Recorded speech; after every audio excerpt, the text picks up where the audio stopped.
अब कुछ ख़ास वेक्टर्स में डिस्कस करूँगा। एक है पोजीशन वेक्टर। पोजीशन वेक्टर क्या होता है? It specify position of a point in a coordinate system. कोई कोऑर्डिनेट सिस्टम होगा और उसमें कोई पॉइंट है, उस पॉइंट की पोजीशन बतानी है, तो उसके लिए जो वेक्टर ड्रा किया जाता है उसको हम क्या कहते हैं? पोजीशन वेक्टर कहते हैं। लेकिन किसके रिस्पेक्ट से? With respect to origin of the system. Coordinate system का जो ओरिजिन है वहाँ से किसी पार्टिकुलर पॉइंट तक का जो वेक्टर होता है उसे पोजीशन वेक्टर कहते हैं। फॉर एग्जांपल कोऑर्डिनेट सिस्टम मेरे पास कार्टेशियन है जिसमें ऊपर y है, राइट पे x है, लेफ्ट पे -x है, नीचे -y है, और यहाँ पर कोई पॉइंट आप उठा लेते हैं। फॉर एग्जांपल यहाँ से 1 2 3 4 यूनिट अवे है, और यहाँ से 1 2 3 4 या 5 यूनिट अवे है, तो ये जो पॉइंट है ये उसका पोजीशन वेक्टर होगा। ये पोजीशन वेक्टर है, और आम तौर पर पोजीशन वेक्टर के लिए सिंबल r यूज़ किया जाता है। और अगर मैं इसको जनरल फॉर्म में लिखूं तो r is the sum of two vectors, one is x component and other is y component, so it's x vector plus y vector, or simply you can write this vector as product of its magnitude and unit vector. So इसको हम लिख सकते हैं x along with i उसके साथ होगा plus y j इसके साथ लिखेंगे। So x i plus y j that is position vector r। और अगर मैं इसी पोजीशन वेक्टर के मैग्नीट्यूड की बात करूं तो किसी भी वेक्टर का मैग्नीट्यूड फाइंड करना है तो और उसके कंपोनेंट्स मालूम है, तो फिर आप उनके कंपोनेंट्स का स्क्वायर लें, उनको ऐड कर दें, उसका स्क्वायर रूट लें, आपको वेक्टर का मैग्नीट्यूड मिलेगा। इस पर्टिकुलर वेक्टर का जिसका मैंने नाम रखा r, और इसके यहाँ पर ये इसकी वैल्यू है 4, तो इसके लिए ये हो जाएगा 4i, और ये है प्लस 5j, क्योंकि x एक्सिस पे ये 4 यूनिट्स है, y एक्सिस पे ये 5 यूनिट्स है।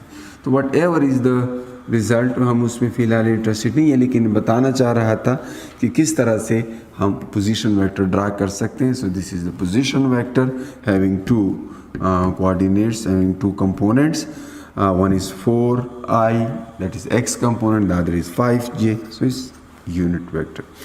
इस पॉइंट को हम ये पॉइंट है, इसको शो करते हैं, तो इसमें इस पॉइंट के दो कोऑर्डिनेट्स हम यहाँ पे लिखते हैं। यहाँ पर मैं 4 5 लिखूँगा, तो ये पॉइंट है। जबकि अगर इस पॉइंट का आपने पोजीशन वेक्टर लिखना है तो वो ये, तो पॉइंट और वेक्टर इसमें फ़र्क होता है। पॉइंट के लिए ये ज़रूरी नहीं है उसके साथ आप i लिखें, j लिखें, k लिखें, ब्रैकेट में x कंपोनेंट और y कंपोनेंट कामा के साथ सेपरेट किए होते हैं, ये लिखा गया होता है। सो ये पोजीशन वेक्टर हो गया। अब यूनिट वेक्टर की तो हम बात कर चुके हैं। आगे इसका एक तरीका है कि किसी वेक्टर का यूनिट वेक्टर कैसे मेजर करते हैं। तो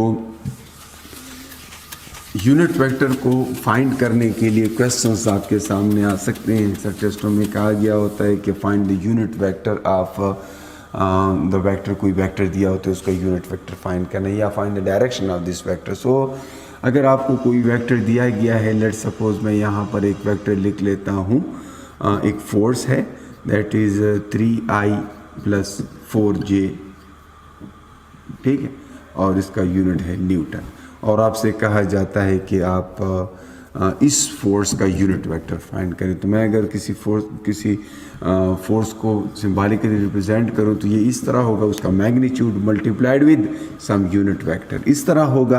अब मुझे n चाहिए जो पूछा गया है, तो n is the vector divided by its magnitude. तो वेक्टर तो हमें दिया गया है, मैग्नीट्यूड मुझे मालूम नहीं है, तो मैग्नीट्यूड फाइंड करने का जिससे पहले भी मैं बात कर चुका हूँ, ये तरीका है कि उनके कंपोनेंट्स का स्क्वायर आपस में ऐड कर दें, यानी 3 स्क्वायर प्लस 4 स्क्वायर। यहाँ पर आई और जे लिखने की ज़रूरत नहीं होती। 3 स्क्वायर प्लस 4 स्क्वायर आपस में ऐड करते हैं तो ये 9 प्लस 16 आता है, जिससे 25 अंडर द रूट आता है, जिससे 5 आएगा। याद रहे मैग्नीट्यूड जो है वो हमेशा पॉजिटिव होता है, मैग्नीट्यूड में नेगेटिव नहीं होता। इसलिए मैं इसमें से, चूँकि किसी भी स्क्वायर रूट को आप ओपन करते हैं तो प्लस माइनस आता है, हम इसमें सिर्फ पॉजिटिव वाली वैल्यू उठाएंगे। So 5 is the magnitude of this particular vector. And then if I write the vector 3i plus 4j in numerator for this f in newtons, and magnitude for this, that 2 is in newtons, so 5 Newton cancels with Newton. Unit vector has no unit. यहाँ से आपको पता चल जाता है Newton cancels with Newton, so unit vector has no units. Unit vector क्या है? 3 divided by 5, उसके साथ unit vector i plus 4 divided by 5 unit vector j. So this is the direction of this particular force, or you can say this is unit vector of this vector. And now if you want to verify it कि क्या मैंने ये सही लिखा या सही नहीं लिखा, तो यूनिट वेक्टर का मैग्नीट्यूड आप फाइंड कर लें। तो मैग्नीट्यूड का तो यही तरीका होगा क्योंकि मैंने बताया। तो अभी मैं चेक कर लेता हूँ क्या सही है या नहीं। 3/5 का स्क्वायर, ये अब मैं यूनिट वेक्टर का मैग्नीट्यूड फाइंड करना चाहता हूँ। उसको मॉडुलस में बंद किया ताकि हमें पता हो कि ये मैग्नीट्यूड है। 3/5 का स्क्वायर लिया प्लस 4/5 का स्क्वायर लिया, तो इससे आ जाएगा 9/25, इससे आ जाएगा 16/25। तो दोनों के नीचे 25 है तो 25/25, इससे हमारे पास 1 आता है, तो इसलिए ये 1 का स्क्वायर रूट भी 1, इसलिए यूनिट वेक्टर का आप देख सकते हैं मैग्नीट्यूड 1 आया है, लिहाजा हमने ये सही लिखा। तो ये यूनिट वेक्टर है। फिर हम जाएंगे जी वेक्टर्स की एडिशन की तरफ। यहाँ नेगेटिव ऑफ अ वेक्टर, तो नेगेटिव ऑफ अ वेक्टर क्या होता है? अगर आप किसी वेक्टर को negative of a vector, so for example आपके पास एक वेक्टर ए है, ठीक है, और इसको मैं लिख लेता हूँ 2i प्लस j, ये एक वेक्टर है। तो उसके नेगेटिव से मुराद क्या होगी? -a वही वेक्टर बिल्कुल रिवर्स में होगा।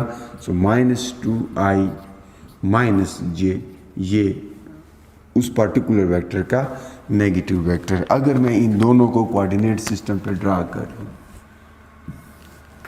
तो अगर मैं पहले की बात करूँ तो 1 2 यूनिट तक राइट पे जाना है, 1 यूनिट ऊपर जाना है ये। तो यहाँ पे वो पोजीशन वेक्टर है। फॉर एग्जांपल ये मैंने ए ड्रा कर लिया, ए वेक्टर मैंने ड्रा कर लिया है। अब दूसरा वेक्टर जो है वो -a है, तो -a से मुराद क्या होगी? इसको मैं थोड़ा सा ही ड्रा कर लूँ, ये यहाँ तक आएगा, ठीक है। अब इसका रिवर्स मैंने ड्रा करना है, क्यों? क्योंकि वो -a है। Negative of this particular vector is a vector that is at 180 degree to the original vector. और वो मैं कैसे ड्रा करूँगा? -2i लेफ्ट पे होगा और बिल्कुल 1 यूनिट मुझे नीचे जाना है। तो अगर मैं इस पॉइंट तक ड्रा करूँ तो ये उसी वेक्टर का रिवर्स होगा। सो ये वेक्टर a है तो ये -a है। तो किसी वेक्टर की सिंपली डायरेक्शन अपोजिट करने को हम कहेंगे negative of that particular vector. और आगे जाकर आपसे ये क्वेश्चंस पूछा जा सकता है कि find the balancing force of 2 forces 10 Newton and 5 Newton acting along south direction. तो साउथ डायरेक्शन में ये 2 फोर्सेस लग रही हैं, तो ये दोनों सिंपली ऐड हो जाएंगी, 15 न्यूटन हो जाएगा। इसको बैलेंस करने वाली जो फोर्स होगी वो -15 न्यूटन होगा। एक बात ख़ास तौर पे आप याद रखें कि वेक्टर्स के अंदर नेगेटिव साइन डायरेक्शन बताता है, जबकि स्केलर्स के अंदर नेगेटिव साइन वो कंजर्वेशन के लिए होता है। जैसे आप एनर्जी कंजर्वेशन की बात कर रहे हो, लेंज लॉ में देखें या फर्स्ट लॉ ऑफ थर्मोडायनामिक्स में देखें या बहुत सी जगहों पे किरचॉफ लॉज में देखें, वोल्टेज लॉ, तो वहाँ पर law of conservation of energy की वजह से हमें नेगेटिव साइन इंट्रोड्यूस करना पड़ता है। या वर्क एनर्जी प्रिंसिपल में वर्क और पोटेंशियल्स को आप देखें, बिल्कुल इसी तरह चार्जेस की कंजर्वेशन देखें तो स्केलर में नेगेटिव साइन कंजर्वेशन के लिए होता है, जबकि वेक्टर्स में नेगेटिव साइन डायरेक्शन बताता है। तो negative of a vector is simply a vector that is equal in magnitude to the original vector but opposite in direction, so that is negative of that particular vector. क्योंकि इन दोनों का magnitude मैं find करूँ तो ये भी 3 under the root आता है, sorry 5 under the root, 2 square plus 1 square under the root, और ये भी 2 square plus 1 square under the root आता है। तो इसलिए मैग्नीट्यूड दोनों का सेम रहेगा लेकिन डायरेक्शन अपोजिट होगी, उनमें एंगल 180 डिग्री का होगा। तो ये नेगेटिव ऑफ अ वेक्टर होता है।